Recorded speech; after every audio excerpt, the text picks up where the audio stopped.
The title of today's message is, you are 3 or 4 medications away from losing all of your teeth. How many of you are having this conversation with patients in your practice? I would imagine none of you are, okay? What we're talking about is salivary changes from prescription medications, okay? And this whole concept, one of my big pet peeves, is that we're not measuring. When we see someone with a dry mouth, we might put, xerostoma, dry mouth, whatever. We're not measuring, okay? And one of these concepts of this whole bacterial whatever is that now we measure. We measure before we treat, we measure after we treat, because we have therapeutic targets, okay? So if a patient presents, let's measure.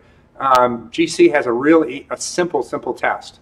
And you look at salivary flow, and it's very inexpensive. Acidity, buffering capacity. So if a patient presents and they're dry, let's look at what the flow is. I think it's supposed to be like 5 milliliters in 5 minutes, something like that, okay? So you measure, and let's say the patient is 1. Well, here's what I can tell that patient with great confidence.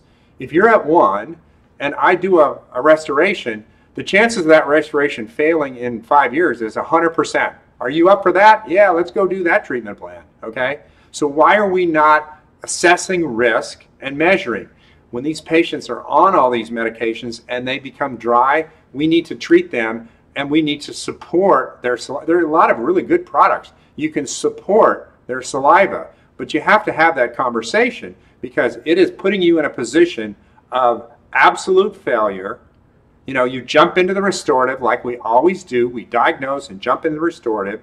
We ignore the biological, and the stuff fails, and the patient gets depressed and discouraged, and their experience with dentistry is just a merry-go-round over and over again. You've given them no hope of being free of disease for life, which should be our message, okay? So let's think about that a little bit. In the health history, when you start seeing that, when you see it clinically, stop and tell the patient, hey, I'm seeing this. I want to measure this to look at what your risk factor is. Thank you.